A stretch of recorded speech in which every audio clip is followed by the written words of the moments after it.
Nós falamos muito aqui em descarbonização, em atender as questões de sustentabilidade, mas se você não tem noção da sua emissão, quer dizer, se você é incapaz de ter uma ideia da medida de quanto você está emitindo, dificilmente você vai conseguir atingir ou propor alguma meta de redução de emissões, né? Então, eu não consigo ser zero emissões se eu nem sei quantas emissões eu produzo. Bom,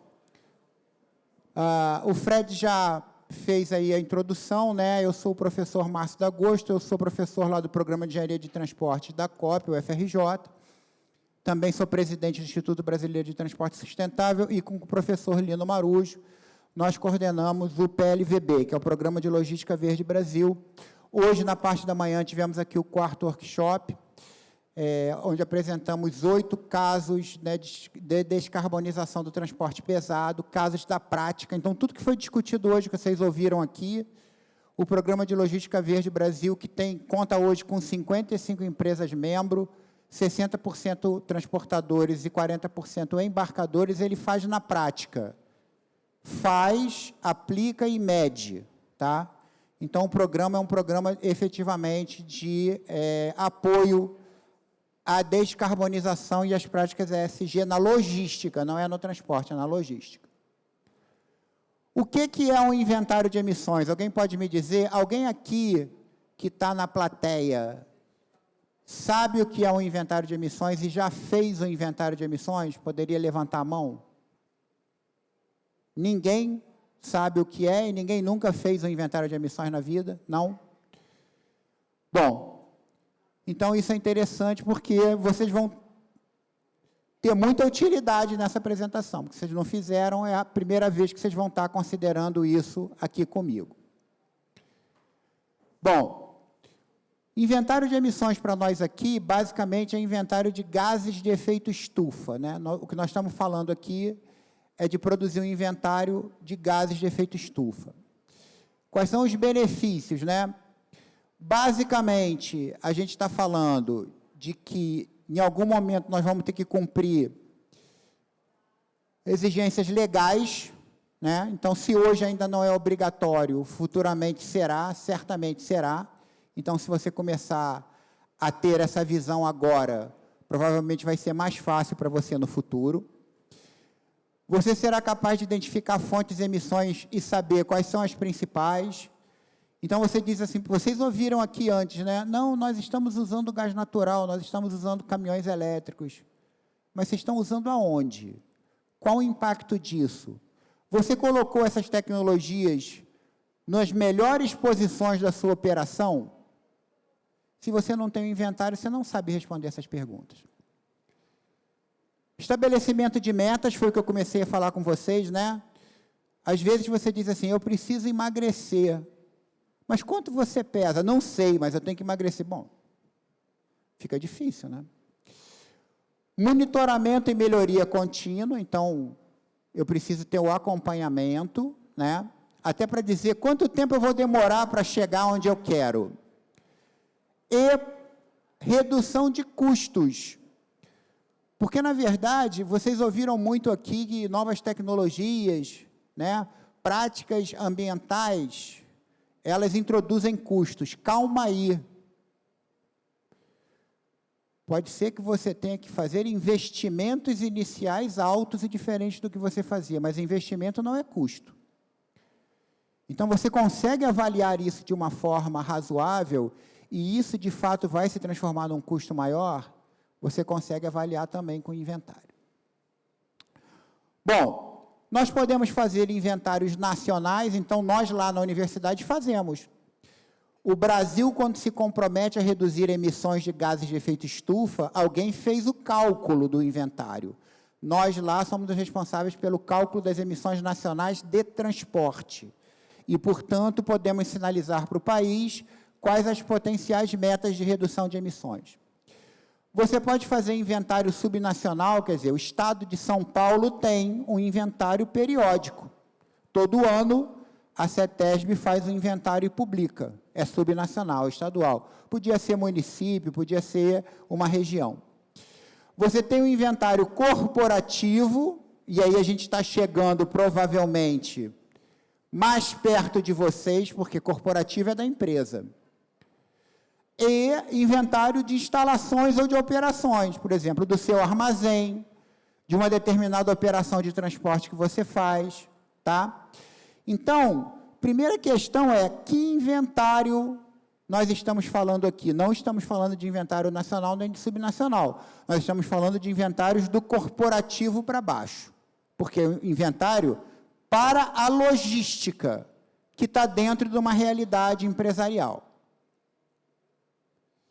E, para isso, existe uma ferramenta nacional.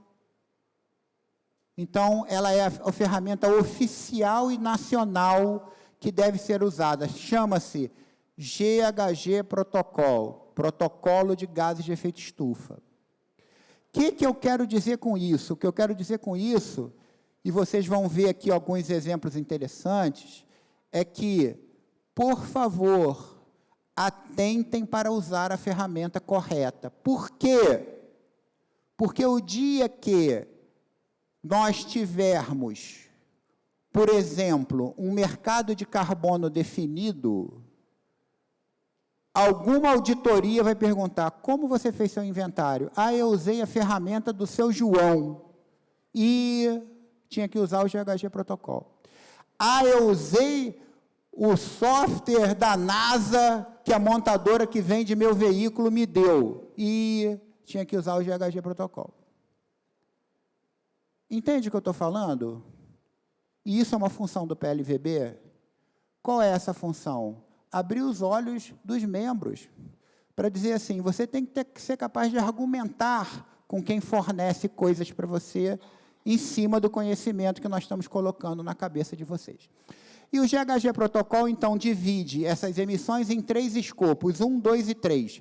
Talvez vocês que estão operando, né, estão na vida real, vocês já devem ter ouvido falar do problema do escopo 3. O escopo 3 é esse aqui, escopo 3, prazer em conhecê-lo, né? O que significa isso? Significa que existem estágios de inventário, mais fáceis e mais difíceis, né?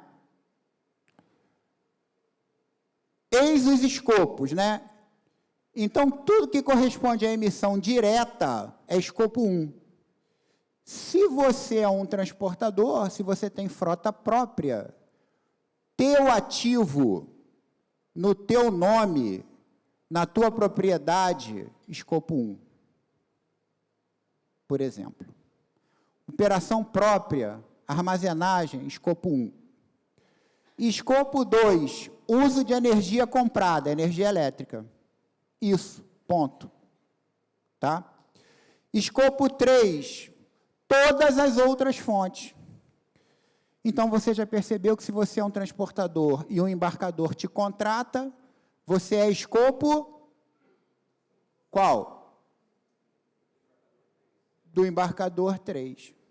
Então, você percebeu que o embarcador está maluquinho, porque se ele não souber as suas emissões, ele simplesmente não consegue passar para o corporativo. Imagina o seguinte, ele é aquele embarcador multinacional, falaram em vários aqui, né? L'Oréal, não sei quem. Aí ele não tem nada, não tem um Fusca, contrata tudo. Você é escopo 3 dele. Aí ele diz assim, caramba, e agora? Estou na mão daquele cara. Está vendo a força que os transportadores têm? Estou na mão dele. Não tem conversa. Você é escopo 3. Mas a tua frota própria é escopo 1 seu. Então, provavelmente, você tem muita capacidade de ter um bom inventário seu e de fornecer boas informações para o seu embarcador. Tá?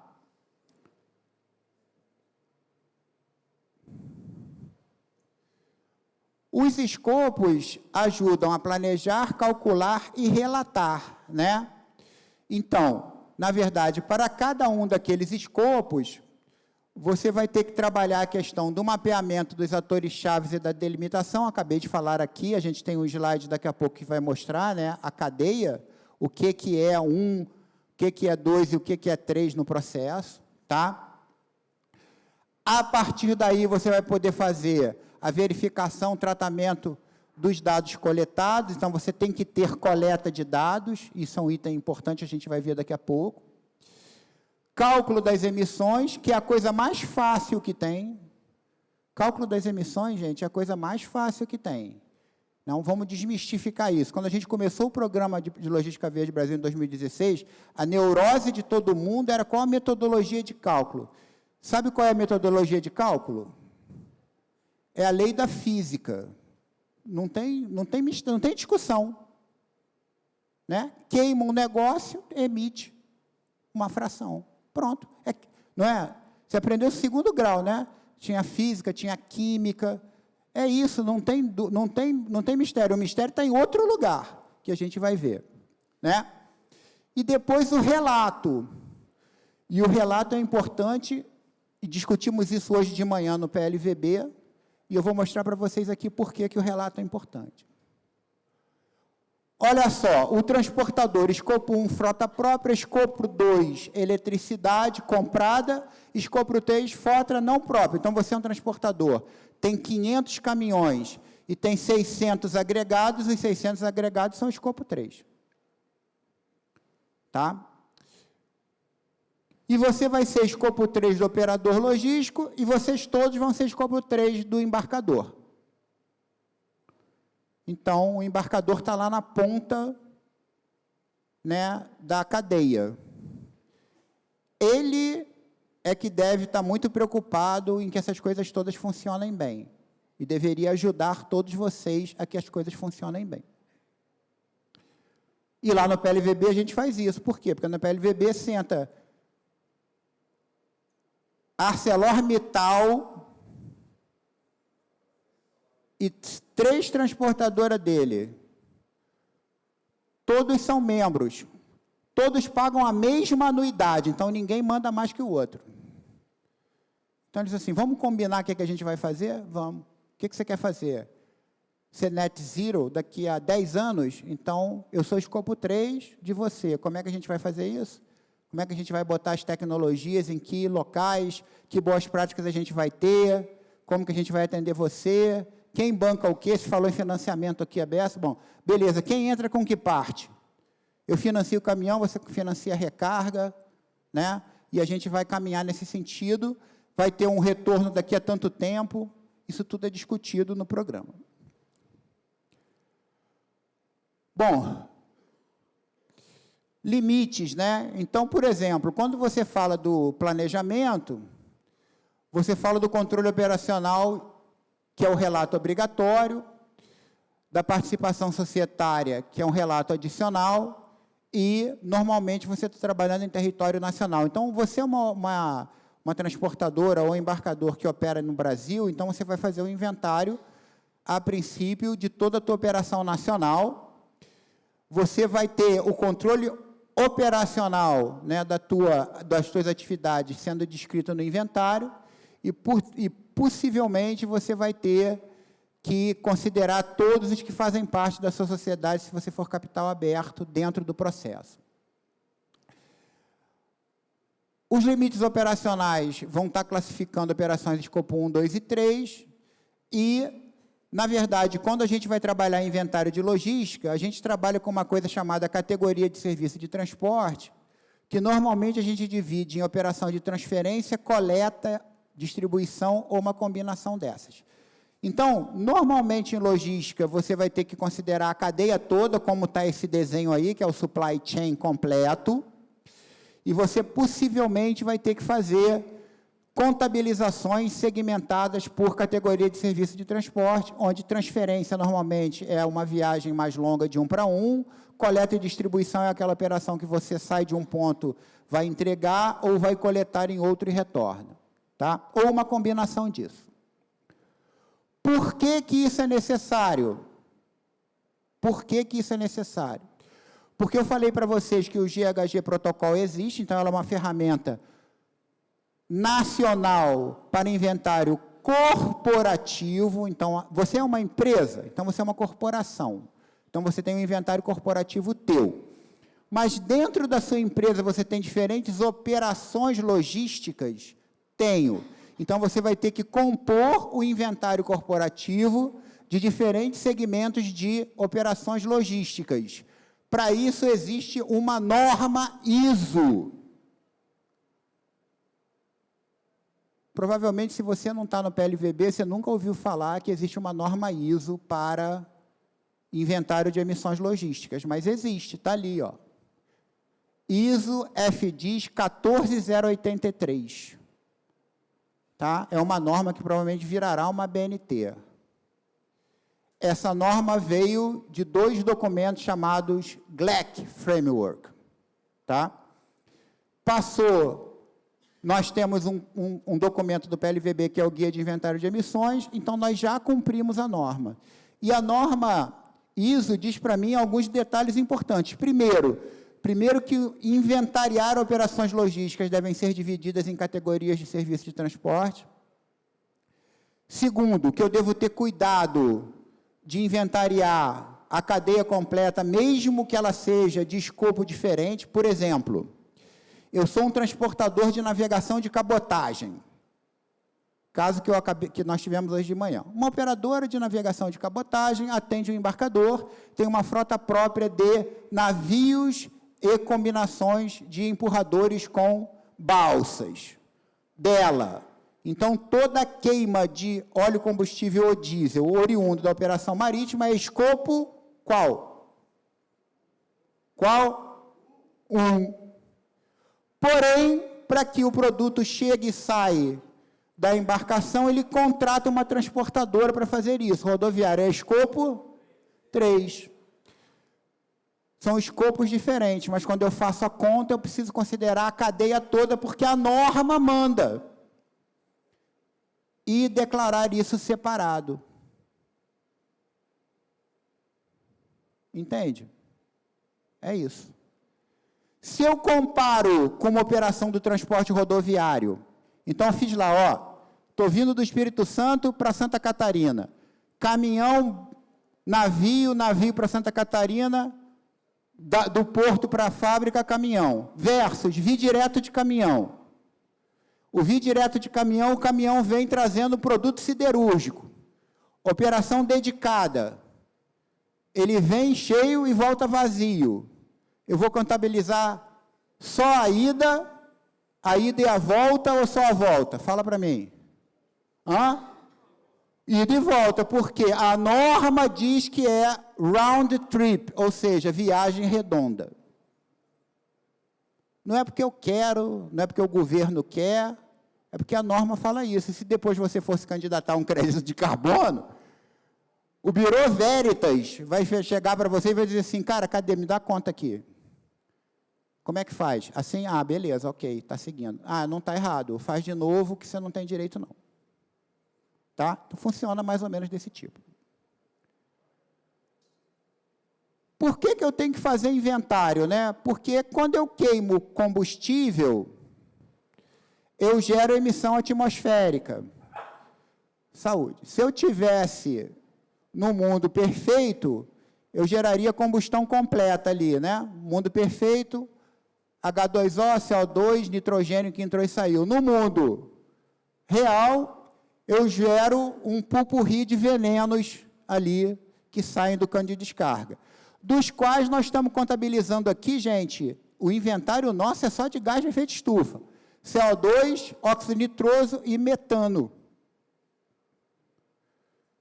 Né? Não que os outros não sejam importantes, são importantes, mas o nosso inventário aqui é o inventário para apenas os gases de efeito estufa.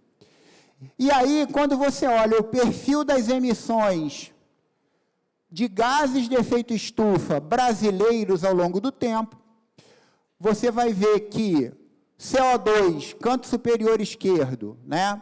Eu estou falando que transporte na energia representa metade ou mais.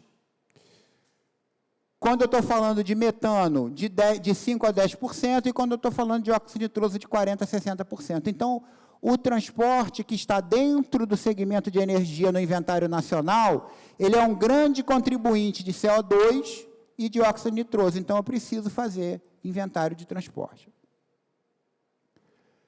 E aí, tem uma outra questão relevante, que é a seguinte: que esses gases eles têm impactos no aquecimento global diferentes.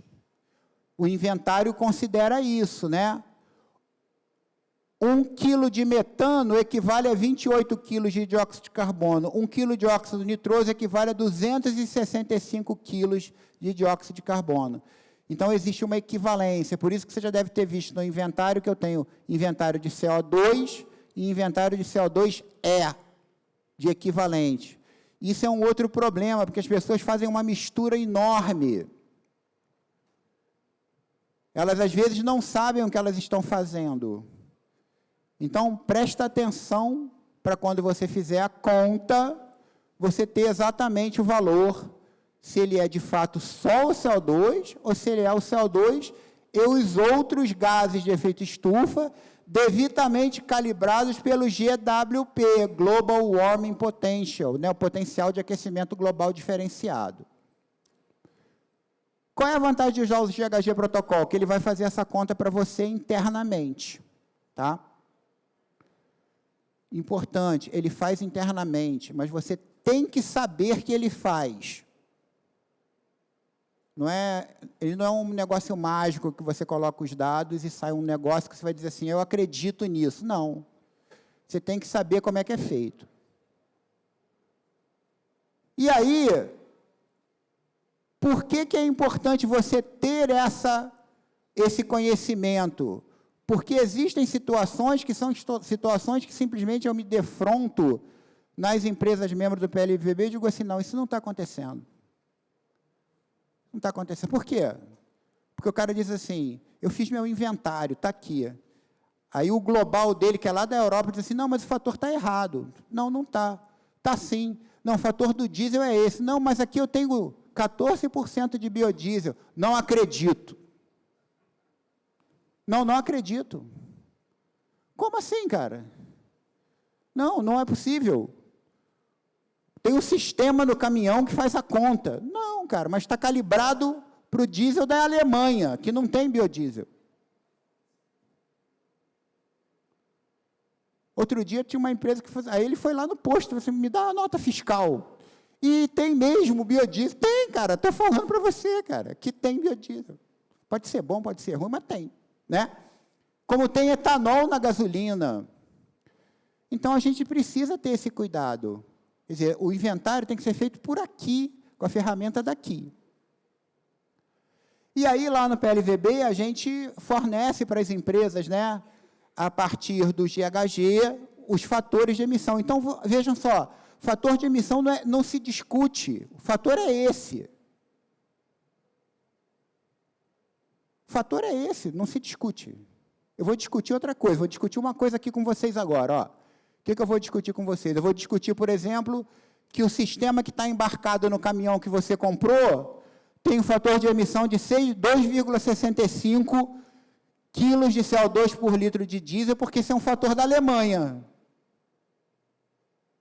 Então, se você está usando ele, se você acredita piamente que isso é verdade, você tira um print do sistema do teu caminhão, amigo, você já está errando para mais. Cadê o sistema? Abre para mim o fator aí para eu ver. Porque eu quero saber se você está usando certo. Ou então você faz o seguinte, ó. Você usa o mais importante que existe. Você tem total controle do rendimento energético do seu caminhão? Você sabe quantos quilômetros por litro ele faz carregado, vazio, na operação de serra, na operação plana? Você acompanha por viagem? Isso é que importa. Porque se você tem esse número legal, acabou o problema, o fator de emissão é dado. O que não pode é, tem gente que usa o quilometragem por litro do GHG Protocol, que é média Brasil. Aí eu apresentei lá para o pessoal do PLVB, assim, ó, o caminhão semipesado, caminhão pesado, 3,4 km por litro de rendimento.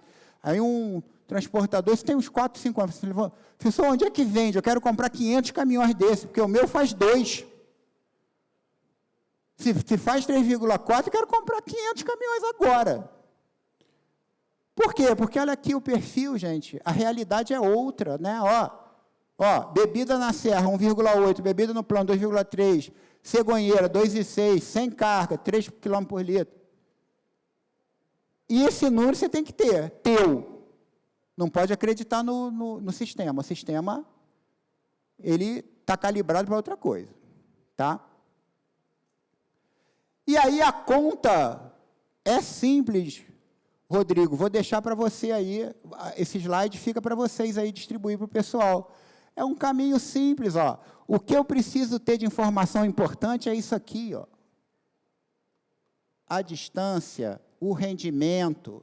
Caiu aqui embaixo, eu vou dividir fração diesel e fração biodiesel, multiplico pelos fatores de emissão que são dados, acabou.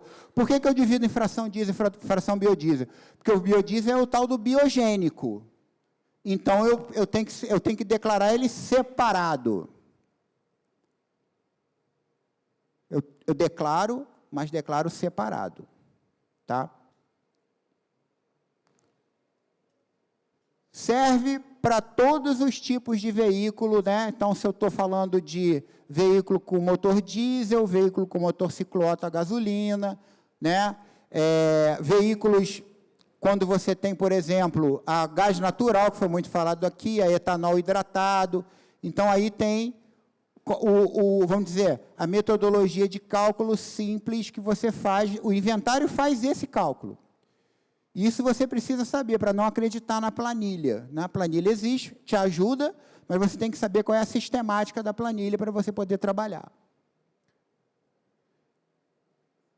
Então, dicas importantes. As emissões de CO2 são fortemente relacionadas ao rendimento energético. Você tem que ter esse dado preciso. As emissões de CO2 são determinadas pelo tipo de combustível, conteúdo de carbono. Então, não se discute, o diesel emite 2,603 quilos de CO2 por litro. O que define isso? Tamanho da cadeia do diesel de carbono. Acabou. Gasolina é menor, emite menos. Gás natural, 1,99, porque o homem não estava falando aí da molécula. É uma molécula só, CH4, um carbono. Se for combustível marítimo, emite 3,6, porque é um carbonão gigante, cadeia enorme. É lei da física e da química, ponto. Tá? Emissões de CO2 equivalentes são relacionadas ao rendimento energético, tipo de combustível e tecnologia veicular. Aí sim, por quê? Porque eu tenho metano e tenho N2O, que já são outros fatores de emissão. Então, aí a tecnologia já importa. O cara fala assim para mim, não, todos os meus veículos já são Proconv, já são Euro 6. Legal, se é Euro 6 e faz 1 km por litro, está emitindo CO2 para caramba. Não importa. Ele emite menos poluente atmosférico de ação local, aí tudo bem. Porque o que define o CO2 é o rendimento energético do veículo. Tá? Fatores de emissão de CO2 que devem ser usados são nacionais, locais. Não usa da Espanha, não usa da Alemanha, não usa dos Estados Unidos, não usa da Romênia, o Brasil. Por quê? Porque o petróleo não é daqui, a refinaria não está aqui, o perfil do combustível não é daqui, o etanol não é daqui, o gás não é daqui, então é o que foi medido aqui. E o GHG é o protocolo nacional, né, de referência de emissões corporativas. Um exemplo para vocês, para a gente fechar, né? Então, a gente aqui tinha veículos a diesel versus veículos a gás, é um exemplo da BT. Rota Rio-São Paulo, eles apresentaram hoje de manhã. Então, nessa operação, onde ele substitui o diesel por gás natural, ele consegue ter reduções aí de emissão que vão de entre 20% e 22% de emissão de CO2. O que define essa diferença de emissão? O que define essa diferença de emissão é um caminhão a diesel versus um caminhão a gás, numa operação específica que a BT opera, que é um caminhão que lota por volume, um caminhão que é um bitrem. Se isso for feito num caminhão bitrem para carregar bobina de aço, provavelmente o gás natural vai ser pior do que o diesel. Porque o rendimento energético vai variar. Ok? Gente, acabou exatamente o 000. Ó, para quem não conhece, tá aí os dados da gente, tá? Queria agradecer aí a paciência de vocês até agora estarem aqui ouvindo esse papo que ficou mais chato, né? Virou um papo mais técnico, tá?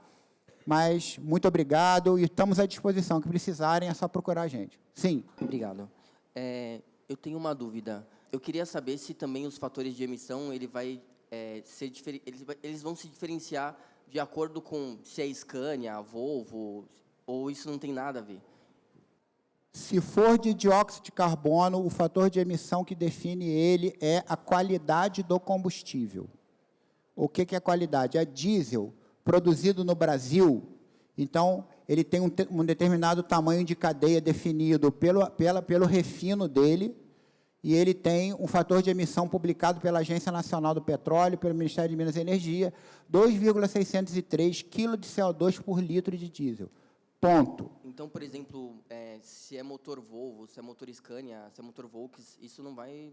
Só vai mudar se ele vai mudar, o que vai impactar a emissão final em quantidade de massa se o Scania for 10% mais eficiente que o Volvo, ele emite menos.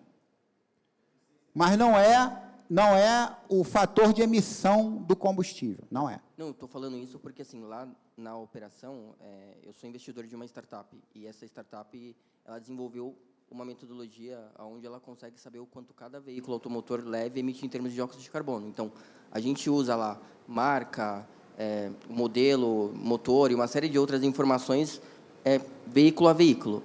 E a gente consegue saber, de forma nominal ali, o quanto cada veículo automotor leve emite em termos de dióxido de carbono. Ok. E aí a gente estava trabalhando para poder implementar a mesma lógica para pesados, ônibus, trator e caminhão. E a gente acreditava que, para que nós fizéssemos isso, necessariamente nós teríamos que conversar com a Volks, com a Scania, com o departamento deles, para entender o que cada um dos veículos deles, de acordo com o modelo, de acordo com o tipo de motor, eventualmente emitiria, para a gente poder construir essa lógica, que é uma das coisas, por exemplo, que me trouxe aqui, que eu tenho conversado com algum deles. Mas aí aqui, de acordo com aquilo que você colocou, não necessariamente é isso. Então, assim, é por isso que eu estou questionando, porque é algo que é uma dor que a gente sente e a gente está tendo, por exemplo, dificuldade de desenvolver essa lógica com eles, entendeu? Primeira pergunta como é que é o racional de cálculo do sistema que você tem para veículo leve? Porque para veículo leve é a mesma lógica. Eu tenho lá meu automóvel, dirijo lá meu Foxquinha, né? Que é o Fusquinha Fox da Volkswagen. Aí eu dirijo ele lá. Então, ele faz lá 11 km por litro. 11 km por litro de gasolina. 11 km por litro. Não? Inverte isso, dá litros por quilômetro, correto? Então, eu tenho tantos litros por quilômetro. Então, tantos litros vezes 0,25 vezes fator de emissão do etanol, tantos litros vezes 1 menos 0,25% vezes fator de emissão da gasolina. Acabou, o CO2 está definido. Obrigado. Tá? Agora, se uma pessoa faz 7 km por litro porque dirige com pé pesado, vai emitir mais. Ponto. Professor, tem mais uma pergunta aqui, aí a gente encerra. Eu acho que ela tinha também uma pergunta aqui, que ela levantou a mão aqui, a moça. S10 e S500. Tem Então, diferença? Né? S10 e S500 não vai fazer a menor diferença na emissão do dióxido de carbono, vai fazer emissão no óxido de enxofre, no SOx, que, na verdade, é um poluente de ação local, não regulamentado, inclusive, então, pode emitir à vontade, porque ninguém vai te multar por causa disso, não multa nem por outras coisas. E, na verdade, você produz óxido de enxofre, esse óxido de enxofre combina com a umidade do ambiente, vira ácido, e aí dá a famosa deposição ácida, né, ou chuva ácida, que é agressivo, né, ao meio ambiente. E essa questão do Euro 6, que você disse, explica melhor sobre isso, tipo assim, que ela é só local, ela não entra na conta. Não, a Euro 6 é o seguinte, o veículo Euro 6, na verdade, basicamente, ele vem equipado com dispositivos que vão reduzir as emissões de gases poluentes de ação local, né? Basicamente, você me corrige se eu estou errado, é óxido de nitrogênio, né? Então, porque o resto todo eu já tirei, material particulado, essa coisa toda eu já tirei, né? O Saldiva lá com o André Trigueiro respirando o ar de São Paulo, né? Ficando todo... já tirei isso. Bom, então, essa tecnologia é para reduzir a emissão de ação local. Se você queimou diesel, você produziu CO2, porque eu te mostrei lá que a queima completa produz CO2. Se você reduziu os poluentes de ação local, você aumentou a queima completa. Então, obviamente, você continua emitindo CO2. Tá? Não tem fuga, não consigo fugir. Queimei combustível com carbono, eu vou produzir CO2. Aí, o que acontece? Na verdade, você pode ter benefícios se essa tecnologia Euro 6 que você trouxe torna o teu caminhão mais eficiente. Galera está falando aí que o tal da Scania é super, reduz 10%, 8%. Ótimo. Emite menos CO2 porque reduziu o consumo. Tá? Obrigada. Professor, vai, Rodrigão. Acho que minha pergunta está respondida, mas vou confirmar. A adição da Arla 32, vinda com... ela não vai atingir, então, nenhum desses 3 gases está sendo computado, é isso? Pode atingir, em algum ponto, dependendo de como for o processo, o N2O, né, o óxido nitroso. Tá? E aí, lembra que ele é 268 vezes mais impactante do que o CO2. Então, não deveria, né, deveria ter sido feito para que isso não acontecesse, mas pode acontecer. Um outro disclaimer importante, né? Cuidado importante. Falamos de gás, falamos de metano. Metano é 28 vezes mais impactante do que o CO2. Significa o seguinte, se eu tenho uma frota gigantesca de caminhões a gás rodando, e esses caminhões estão vazando metano, capaz daquele cara me matar, né, que estava falando antes aqui. Mas se eles estão vazando metano, eu estou emitindo uma parada que é 28 vezes mais impactante do que o CO2. Aí, é por isso que, se não me engano, a Patrícia Scioli falou na ACV, na análise de ciclo de vida, estudar a análise de ciclo de vida. Para gás de efeito estufa, que é a ação global, a análise de ciclo de vida é importante. Porque se a cadeia de produção do combustível alternativo ela produz algum fator de emissão, alguma emissão mais impactante, então, no total, eu não melhorei, eu posso ter até piorado. Mas aí é um inventário muito mais complexo. Tá? Pessoal, queria pedir uma salva de palmas para o professor Márcio D'Agosto. Marcião, obrigado.